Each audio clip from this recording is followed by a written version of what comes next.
The People's Platform. Good evening and welcome to the People's Platform. Now, Sri Lanka's education system has been criticised for its emphasis on rote memorisation over fostering critical thinking skills as well as creativity. As a result, a percentage of our children grow up into adults who struggle with securing gainful employment or are compelled to accept the bare minimum. In such a backdrop, how must we drive systemic change in education by bringing together government bodies, experts and other stakeholders? Let's find out. Our guest tonight is Dr. Sujata Gamage, Senior Research Fellow, Learn Asia. Good evening and welcome to the show, Dr. Sujata. Good evening. My first question to you, by the time our students complete their education, their formal education, they are quite old. Indeed, indeed. I mean, you talked about that they're not prepared, you know, that there's so much rote learning and suppressed creativity and critical thinking is suppressed. They study for exams. But more than that, actually, I did some analysis and I realized actually they are 19 years old when they sit for their A-levels. Just, they have no choice because that's when they can sit for their A-levels. And I think that's shocking to me. And also, I realized that from January and February, schools are closed. I know anybody who has children, they know the children are at home. To me, it's, you know, my children studied in the US, and I lived there for a while and they studied there. To me, it's shocking that, you know, what do working parents do? I mean, what do children do all day? So I think we really have a lot of structural issues, systemic issues that really, other than them having not a proper education as much as we like, you know, they're old when they get out of school. For example, there's an international Olympiad contest for biology and physics and so on. For the biology Olympiad, they were interviewing students, they selected say 100 and 50% were already disqualified because they were 19 already. They have to be under 18. They're in school but they're 19 years old. So I think parents, I'm really surprised that parents just, you know, just take it as a norm. It is not normal. It is not normal for children to lose about 2 months of schooling because of, I think, they need space for exams. There's no, so the whole, from grade 1 to 13, no schools for January, February.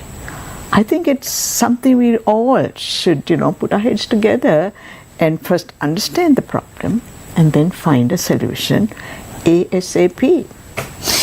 Dr. Gamage, what specific aspects of the current education do more harm than good?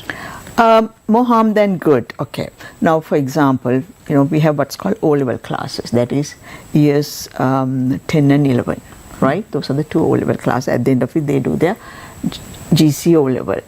I think the GC O-level exam, take the GC O-level exam. What does that mean? What does that tell us about student? You know, they do 9 subjects and then, you know, that they get 35%, more than 35% in one, then they're considered pass, right? Pass math, pass language. I mean, 35%, is that sufficient? You know, if you take the United Nations Sustainable Development Goals, every child is supposed to have 100% pass rate in basic minimum competencies, right? Do our children have those? We don't know. By 2030, we have to show that all our 11-year-olds, that is after grade 9 and after grade 6, they have this minimum functional skills, 100%. We don't know that yet. But we have this GC O-level exam, which is designed really for people who are moving on to university and for academic careers. And we judge all our children based on that. Not only that, we say they finish their O-level classes in December, they can't start their A-level classes until the results come. That is about 8 months. Or something. Right now, it's more than that. Those who did their GC O-level last May, they're still waiting for their classes. So children wait about 8 months, sometimes a year, waiting to go to school, just doing nothing. 16-year-olds staying at home. It is not normal, it is abnormal. We need to do something about it. They should be in school. So those who are not in school, I think what's wrong, those who are not in school, I find three types. One is, the well-to-do. They use that time well. They do extracurricular work in school, do other things, like they find internships, do all kinds, and actually they do foundation courses, and some of them already start in the university career. The middle level, they just waste their parents' money going for tuition classes. I mean, I think the amount parents must be spending, because they're forced, there's so much social pressure, and about 50%, the bottom, we have no idea what they do. Right? Maybe they're just they leave school because of that. So I think, if you ask me, why we stop children's education for exam, not just those who sit for the exam, but for all the children, I think that is something really wrong and really inconceivable to me that we do that. We need to people need to understand that, and we need to talk about it. And actually the authorities are aware, but we need to be a little more pushing to get something done. So the government is looking at a system of comprehensive education reforms right now. Yes. I mean, we're always looking at that. In 2020, there was an attempt, but but one thing about all those attempts is, as you mentioned the word systemic change. We did not look at systemic changes. That is, how do we change the administration? How do we change the funding? The basics, right? Nuts and bolts. So this time there's a National Education Policy Framework that was put together by a committee appointed by the cabinet, and now it's implementation. Unfortunately, this is election year, so I'm part of that oversight committee, and maybe we can get some things done. But definitely curriculum reforms have been going on, so they'll definitely be starting in 2025. Right. Curriculum does play a significant role in shaping education outcomes. What revisions, what changes are needed across subject areas, across grade levels, Dr. Gamage? I think reducing content is very important and more activity based, but it doesn't matter actually. The curriculum revisions, I'm not putting a lot of hope on that unless we change the exams. You have to begin with the end in mind. I mean, you can put all the nice things in the curriculum, but if children are judged by whether they get 35% in 6 subjects, and or whether some are aiming for 9As, some are aiming for 4As, and if that's your measure, and exams are designed, you can have all the best curricula, but if the exam design is all wrong, then teachers, everybody teach to the test. So we have to really change the exams. I think the curriculum reforms, they do as part of a cycle anyway. Every 8 years we change the curriculum. So to me, curriculum reforms, they should happen, they would happen, but nothing would change unless we change the exams. A fundamental issue in our education system is that we don't let our children accept failure. We don't train our children to accept failure. We only applaud victory, which is a fundamental flaw. Speak to us about this. Absolutely. So in the net, as I said, we judge children by their performance in 2 3-hour papers for 6 subjects, and nothing they did in the school, all the extracurricular, co-curricular work, all the leadership they've shown, it doesn't show. So one of the proposals is a completion certificate at the end of O-level classes and A-level classes. So right now we have 35% dropping off before their O-levels. And they really? Yes, absolutely. It used to be higher, and failure rate was higher, it's now better. And then another 20-25% drop off after A-levels. And they leave school without have nothing to show for them. So a completion certificate, this has been discussed in many ways. Some said skills passport, but a completion certificate will have they do exam, they do test in the school, they show performance, and they do co-curricular, extracurricular work, dance competitions, sports. Nothing is shown up in anything. So a completion certificate is a must. And I think then you go to a job interview and you can take that, and that will be attested by the principal and the school system. So I think that will be a big step. If we can have something for every child, then they have some reason to stay in school. Right now they look at the exams and say, no, I'm not going to sit for that, I work with a school in Colombo, in the heart of Colombo, on Muhammadin Amma, the Parakram Bhav Vidyalaya. There, it's about 5 years ago, nobody had passed O-levels. Can you imagine, right in the heart of Colombo? Okay. So they sit and just, there are so many children like that in Colombo, except the children who live in Colombo. Actually, you don't see them. All you see is these big national schools. So those children have no reason to stay in school. They know this exam, it's really not designed for them. It's designed by academics for children like themselves. So I think the exam the curriculum is just a change. I think the exams will be changed. More importantly, we have to reduce the number of subjects. Reduce. Societally, we kind of demonize subjects in the creative realm, like arts and craft. So cultural and societal factors also influence educational priorities and approaches.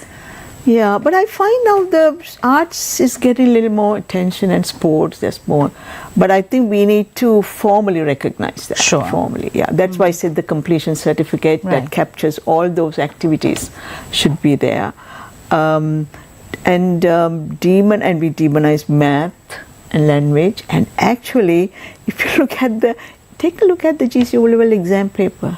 I mean, singular paper, it's really, I don't know, I will have a hard time. I have to study for that, to do that. Okay. Sit down. And it's not functional singular, it's not we really need to have a functional singular paper and another paper for, if you want to go on an academic path.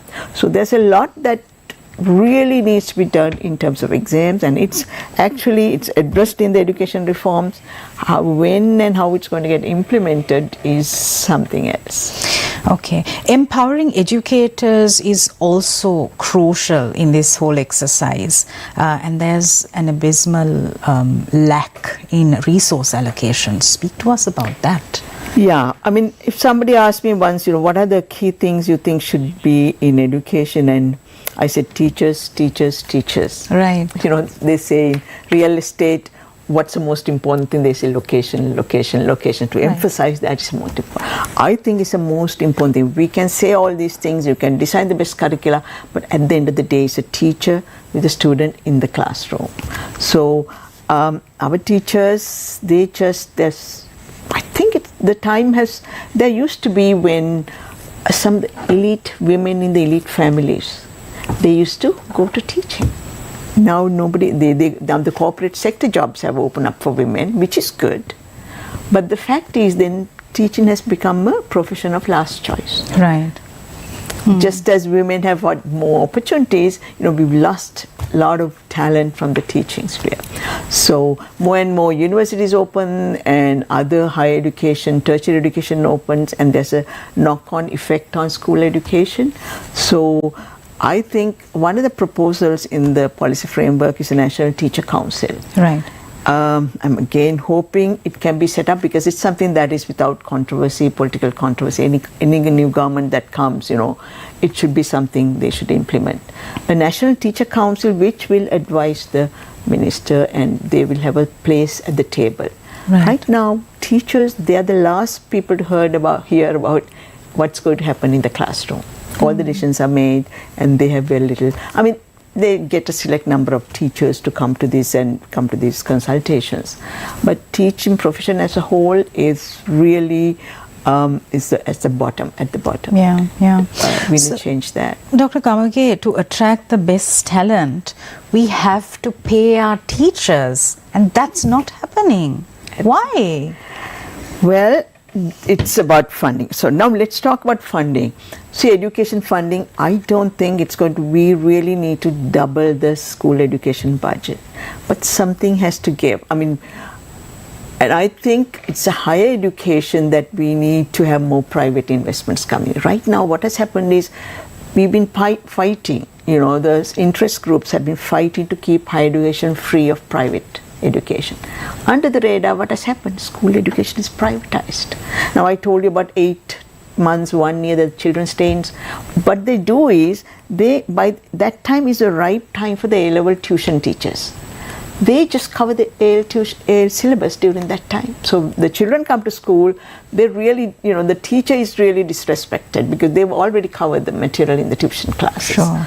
So it's so much money. It's actually, school education is mostly privatized now, under the radar. That's insane. That's something I realized. Higher education, of course, we need to, everybody needs money, but over the years, the percent of money we spend on higher education as opposed to in relation to school education has been increasing. That's because there's a big, the vociferous group advocating for that. There's nobody talk about school education. School education is underfunded and therefore is getting privatized every, in another few years, if we really don't intervene, really public education will be just in, buildings and teachers and desks only. So, Salvaging our education system is the topic of discussion tonight. We're going for a break. We'll be right back.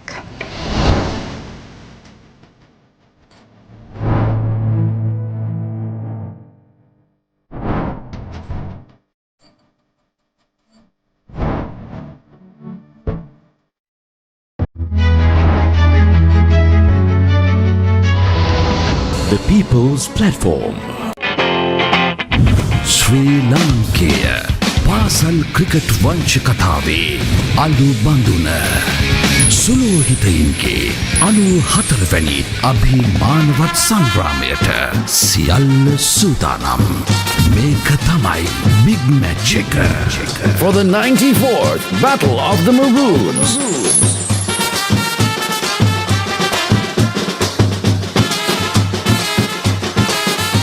The Bhagavad Gita is a scripture that is scientific and universal, which means it's meant for all humans across the globe. In person, Bhagavad Gita lecture by Sunandaji on the 2nd to the 6th of March 2024 from 6:45 p.m. to 8 p.m. at the Buddhist Cultural Center near Tomula Junction, Colombo 5. Registration and details vedantacolombo.org or contact 076-279-6113. Media sponsors TV1, Sirasa TV, Shakti TV and News First. Sri Lanka Pasal Cricket Vanch Katave Alu Banduna Sulohitainke Anu Hatarvani Abhimanvat Sangrameta Sial Sudanam Mekatamai Big Magic For the 94th Battle of the Maroons.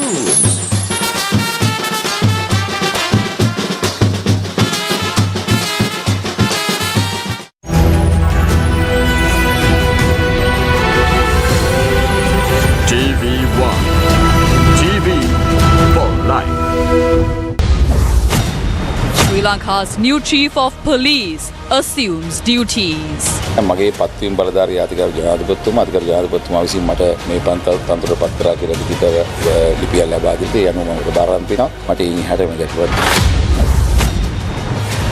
Supreme Court dismisses Sumandiran's FR against Online Safety Act. SLPP says it is against SLT and SLIC privatization. Non-academic staff continue strike. University operations disrupted. Kehelia faked an illness to evade court, reveals AG's department. Putin warns risk of nuclear war if West sends troops to Ukraine.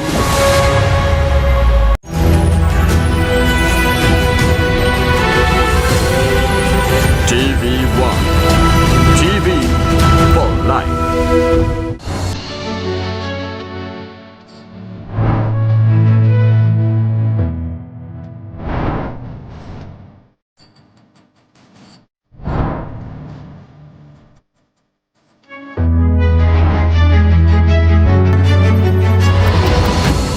People's Platform. Welcome back. We're in conversation with Dr. Sujata Gamage.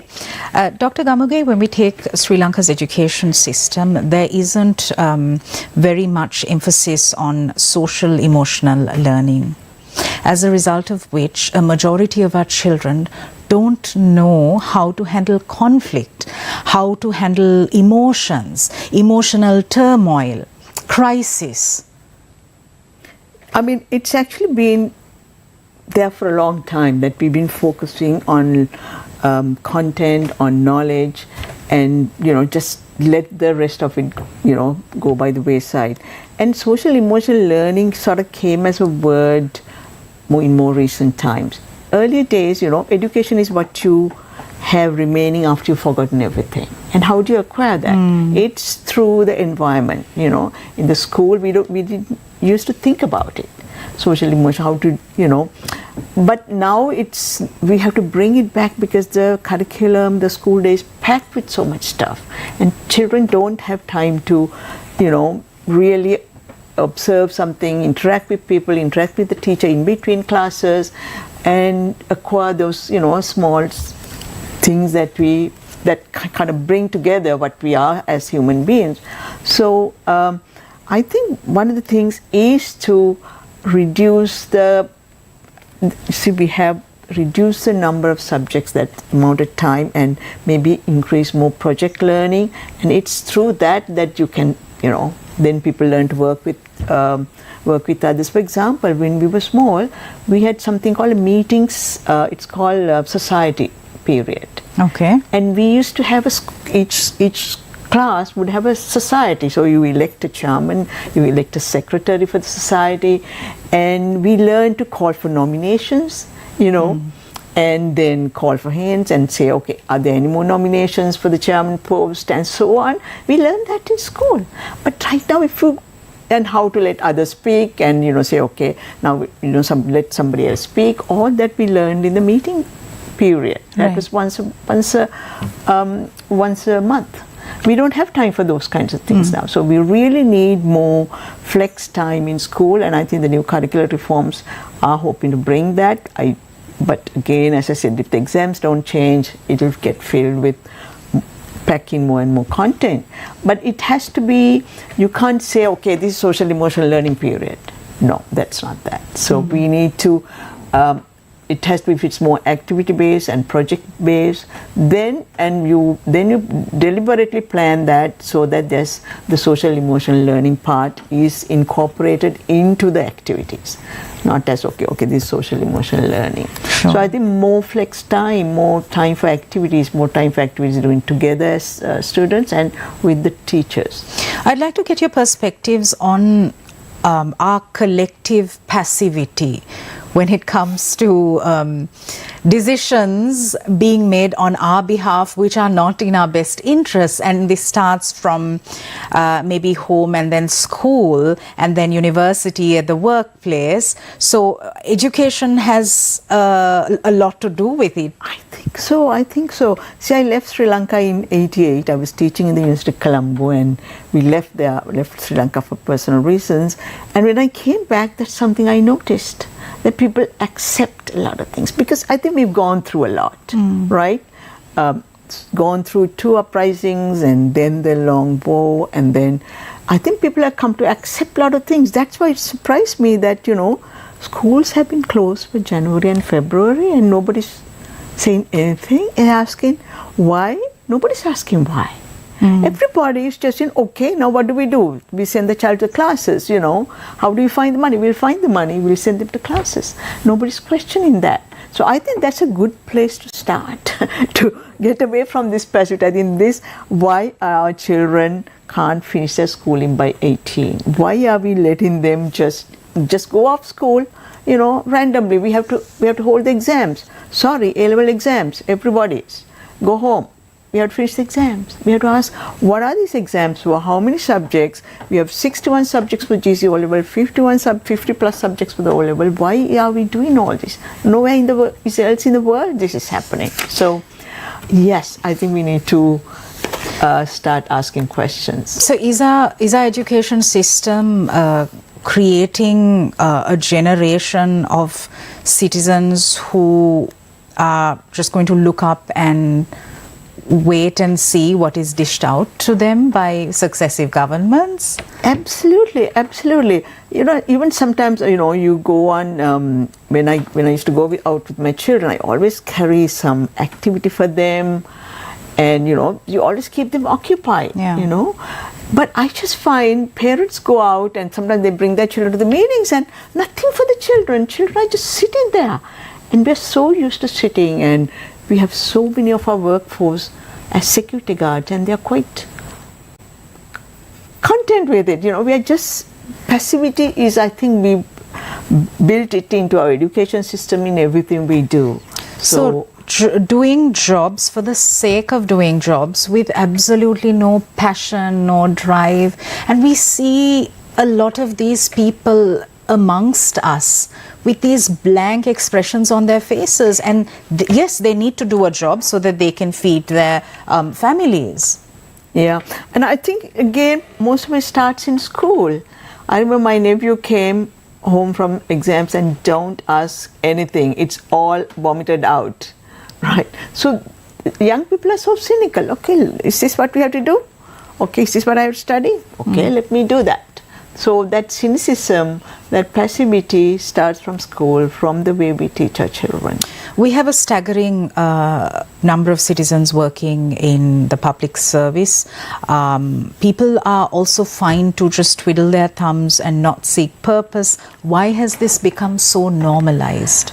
Yeah, I would have said, you know, I started working with some of the public officers, and I have a bit of a different, I asked one lady, you know, can you name for something? I needed somebody who's energetic, somebody from a ministry, and she said, you know, it's not a fair question to ask, because if somebody asks about me, she said, they might say she's not productive.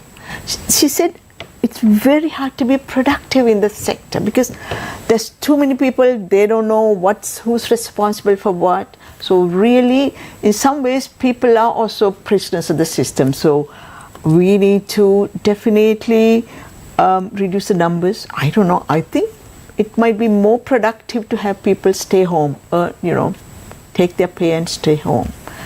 Wow. Really, I think, because for example, somebody in a zonal office in the Western province, she told me what the job she used to do, she got 2 more people brought in, 2 or 3. And she said, less is getting done now. Really? Right, because the number of teachers, everything has remained the same. Our birth, you know, school entry numbers have been more or less the same. So it's just having fewer people, you know, is really will make it more efficient. Okay. So, you know, we talk about sending the 225 home and starting new. No, if you don't change the bureaucracy, it's for anybody who comes, if they don't have serious plans for reforming the public sector, and we do that with some empathy. You know, people have been hired, and we've kept quiet while they were being hired. You know. Because now people are more serious because their tax money, they can see it's their tax money, right? So early, we were not paying taxes, you know, it's indirect taxes, we didn't feel it. Now people are feeling it. It's very important that people pay personal taxes, then they begin to see. So I think a new government, you can have all the nice political ideas, new political leadership, but if they don't have ideas for reforming the bureaucracy, no, nothing's going to change. All right. Dr. Sujata Gamage, thank you for coming in, and thank you for sharing your perspectives as always. My pleasure. Thank you for watching us. We'll see you again tomorrow. Good night.